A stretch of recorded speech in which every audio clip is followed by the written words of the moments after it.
అందరికీ నమస్కారం. నేను మీ భరద్వాజ శర్మ. ఈరోజు లక్ష్మీదేవి ఎవరి ఇంటి యందు ఉంటుంది, లక్ష్మీదేవికి ఏ విధమైన పనులు చేస్తే అమ్మవారు సుప్రసన్నం అవుతారు అనేటటువంటి వాటి విషయం గురించి మీకు చెప్పడానికి ఒక 4 ముఖ్యమైనటువంటి విషయాల్ని తెలియజేయడానికి ప్రయత్నం చేస్తాను. వీటిలో మొట్టమొదటిగా అమ్మవారికి ప్రతి ఇంటి యందు ఆడ మగ అనే తేడా లేకుండా స్త్రీ పురుషులు ఇద్దరూ కూడా సమానముగా చేయవలసినటువంటి విషయం శౌచం పాటించడం, శుభ్రముగా ఉండడం అమ్మవారికి అత్యంత ప్రధానమైనటువంటి వాటిలో ఇది మొట్టమొదటిది. ఇక ఈ విషయానికి వచ్చినట్లయితే ఏదో పూజా మందిరం వరకు లేకపోతే పూజా గది వరకు శుభ్రం చేసుకుని మిగతా అంతా మామూలుగా ఉంచితే అమ్మవారు అస్సలు నచ్చదు. దానికి ముఖ్యమైనటువంటి కారణం ఏంటి అంటే ప్రతి గృహానికి కూడా ఖచ్చితంగా సింహద్వారము అనేది ఒకటి ఉంటుంది. ఆ సింహద్వారానికి నిత్యము పసుపుతోటి కుంకుమ అలంకారము చేసి ఆ సింహద్వారానికి బయట వైపు అవకాశం ఉంటే మన సొంత గృహం అయితే బయట వేసుకోవడానికి అవకాశం ఉంటుంది. లేని ఎడల అపార్ట్మెంట్ అయినా అద్దె ఇల్లు అయినా ఏదైనా కూడా సాయంకాలము మరియు ఉదయకాలము ప్రదోషకాల సమయానికి ఎవరైతే చక్కగా కల్లాపు చల్లి అవకాశం లేని వారు తడిగుడ్డైనా పెట్టి ముగ్గు పెట్టుకుంటారో ఆ ముగ్గు అమ్మవారికి అత్యంత ఇష్టమైనటువంటిది.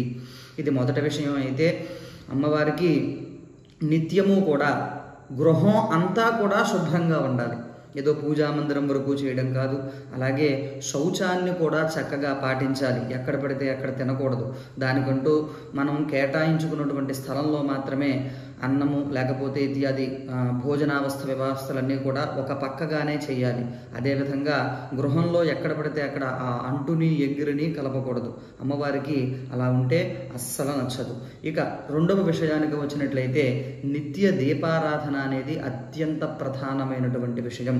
ఎందుకండి నిత్య దీపారాధన అంటే ఏదో అమ్మవారికి ఇష్టమైన శుక్రవారం నాడే దీపారాధన చేస్తాము అంటే అమ్మవారికి ఆ విధంగా ఉండదు. ప్రదోష కాలములో ఎవరైతే నిత్య దీపారాధన చేస్తారో ఆవిడ అనుగ్రహం తప్పక కలుగుతుంది అని లక్ష్మీ పురాణంలో చెప్పబడి ఉన్నది. ఈ దీపారాధన కూడా ఆవు నెయ్యితో చేసేవారు ఉంటారు, విప్ప నూనెతో చేయొచ్చు, నువ్వుల నూనెతో చేయొచ్చు, కొబ్బరి నూనెతో చేయొచ్చు. వీటితో దేనితో చేసినా కూడా ఆ ఫలితం అనేటటువంటిది చాలా చక్కగా ఉంటుంది. ఆవు నెయ్యితో ఐశ్వర్యము, అదేవిధంగా నువ్వుల నూనెతో కనుక చేసినట్లయితే అపమృత్యువు, దౌర్భాగ్య దోష నివారణము కూడా కలుగుతుంది. ఇక కొబ్బరి నూనెతో కనుక చేసినట్లయితే కార్యసిద్ధి కలుగుతుంది. ఈ విధంగా ఒక్కొక్క దానికి ఒక్కొక్క విశేషమైనటువంటి ఫలితాలు కూడా ఉన్నాయి. అందుకనే ప్రతినిత్యము దీపారాధన చేయడం అనేటటువంటిది చాలా ముఖ్యం. మీకు ఇందాక చెప్పినట్లుగా సింహద్వారానికి గడప లక్ష్మి అనే పేరు కూడా ఉంటుంది. దాన్ని అందుకనే ఎప్పుడు తొక్కుతూ ఇంట్లోకి వెళ్ళడం కానీ తొక్కుతూ బయటకు రావడం కానీ గడపలను తొక్కడం అనేటటువంటిది అస్సలు అమ్మవారికి నచ్చదు. ఇక మూడవ విషయానికి వచ్చినట్లయితే అమ్మవారికి అత్యంత ప్రీతికరమైనటువంటిది ఆనందకరమైన జీవనం గడపడం. ఒక దాంపత్య సిద్ధిలో భార్యాభర్తలు కానీ కుటుంబ వ్యవస్థ దగ్గరికి వచ్చేసరికి పెద్దలని గౌరవించడం కానీ లేకపోతే వారి చెప్పిన విషయాలని తప్పక పాటించడం కానీ అమ్మవారికి అత్యంత ఇష్టమైనటువంటి విషయం. అదేవిధంగా దంపతుల మధ్య అన్యోన్యత అత్యంత ప్రధానమైనది. ఏ విధంగా ఇరువురు ఒకే మాటగా గనక నడుచుకున్నట్లయితే అమ్మవారి అనుగ్రహం చాలా చక్కగా కలుగుతుంది.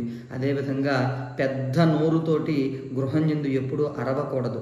అలా అరిచిన ఎడల అమ్మవారికి అస్సలు నచ్చినటువంటి విషయాలలో ఇది కూడా ఒకటి. ఇక మరొక విషయాన్ని కూడా మీకు తెలియజేస్తాను. అమ్మవారికి శుచి శౌచములతో పాటుగా శారీరక శుద్ధి కూడా అత్యంత ప్రధానమైనటువంటిది. ఆవిడకి సువాసనలు అంటే అత్యంత ప్రీతికరమైనటువంటిది. దుర్వాసన అనేటటువంటిది నచ్చదు. అమ్మవారికి ఐశ్వర్యయుక్తకం ఎక్కడ కలుగుతుంది అంటే శరీరాన్ని గృహాన్ని సమానంగా చూసుకోవాలి. అందుకనే ప్రాతకాలము సాయంకాలము స్నానాన్ని తప్పక చేయాలి అని కూడా అమ్మవారికి లక్ష్మీ పురాణంలో విశేషంగా చెప్పబడి ఉన్నది. ఇక గృహానికి అయితే చక్కగా ధూప దీప నైవేద్యాదులు నిత్యము చేసుకోవాలి. ఇంకా ప్రముఖంగా శుక్రవారాది రోజులలో అమ్మవారికి ధూపం గృహం అంతా కూడా వేసుకున్నట్లయితే ఏ విధమైనటువంటి దృష్టి దోషములు నరఘోష ఇత్యాదులు పోతాయని కూడా మనకి చెప్పబడుతూ ఉన్నది లక్ష్మీ పురాణంలో. ఇంకా అమ్మవారికి అత్యంత ముఖ్యమైనటువంటి విషయం దగ్గరికి వచ్చినట్లయితే నిత్యము పూజలలో గోపూజ అనగా సమస్త దేవతలు నివసతం ఉండేటటువంటిది 33 కోట్ల దేవతా స్వరూపము ఆవు. ఆ గోపూజ గనక చేసి అమ్మవారికి చక్కగా ప్రదక్షిణ చేస్తే నివసితంగా అమ్మవారు చక్కగా ఆవుకి పృష్ఠమే పూజాధికములను అందించేది. అందుచేత ఆ పృష్ఠానికి ఎవరైతే నమస్కారం చేసి ముమ్మార్లు ప్రదక్షిణ గనక చేసినట్లయితే వారానికి ఒక్కరోజు ఏదో ఒక దేవాలయానికి వెళ్ళడం, ఆ అమ్మవారికి ఇష్టమైన గోపూజన కనుక చేస్తే ఆవిడ కూడా చాలా చక్కగా సుప్రసన్నము ఇత్యాదులు కూడా అవుతాయని చెప్పబడుతున్నది. ఆవిడ ధూపాన్ని ఆఘ్రాణం చేస్తారట లక్ష్మీదేవి. ఆ ఆఘ్రాణం చేసినప్పుడు అమ్మవారు సుముఖతగా చూస్తారట. ఇటువంటి చక్కటి పనులు చేసేవారి ఇంట కదా నేను నివసితం సుస్థిరముగా ఉండాలి అని అమ్మవారు కోరుకుంటారట. వీరు ఈ విధంగా చేయాలి, ఈ విధంగా నిత్యము వీరు యందు అనుగ్రహాన్ని ఇవ్వాలి అని కూడా అమ్మవారు ఆశిస్తారట. అదేవిధంగా ఈ విషయాలని మీతో పాటుగా ప్రముఖంగా ఇంటి యజమాని చేయడం అనేది కూడా చాలా ముఖ్యమైనటువంటిది. ఏదో ఆడవారు చేస్తే ఆడవారికి సౌభాగ్యాన్ని ప్రసాదిస్తుంది మొట్టమొదటి విషయం. పురుషులు చేయడం అనేది ప్రధానమైనటువంటిది. యజమాని అనేటటువంటి వాడు ఆ గృహానికే కాదు కుటుంబానికి కూడా ప్రముఖమైనటువంటి వ్యక్తి. అందుచేత కుదిరినంత మేర మగవారు కూడా దీపారాధన చేసి ఆ గడపకి దండం పెట్టుకుని, గడప లక్ష్మి అంటారు, మీకు ఆవిడ గురించి కూడా తెలిసే ఉంటుంది. ఆ గడప లక్ష్మికి దండం పెట్టుకుని బయలుదేరినట్లయితే కార్య విజయంతో ఐశ్వర్యముతో తిరిగి మళ్ళీ ఇంట్లోకి వస్తారు అని కూడా మనకి ఆచారయుక్తంగా సుప్రసిద్ధంగా చెప్పబడుతూ ఉన్నది. ఇత్యాది విషయాలని మీతో పాటుగా మీ వారందరికీ కూడా ఆ అమ్మవారు పరిపూర్ణంగా కలగజేయాలి. అదేవిధంగా వీటితో పాటుగా మరొక్క చక్కటి విషయాన్ని మీకు చెప్పడానికి మరొక్క ప్రయత్నం చేస్తాను. మరొక మంచి విషయంతో తర్వాత వీడియోలో కలుస్తాను. అంతవరకు మీ అందరూ కూడా ఆ అమ్మనుగ్రహాన్ని పొందండి. ఈ చెప్పిన వాటిని పాటించడానికి ప్రయత్నం చేయండి. అదేవిధంగా ఈ ఛానల్ని సబ్స్క్రైబ్ చేసుకుని దయచేసి లైక్ చేయగలరని కోరుకుంటూ మీ భరద్వాజ దత్తు శర్మ. శ్రీమాత్రే నమః. స్వస్తి.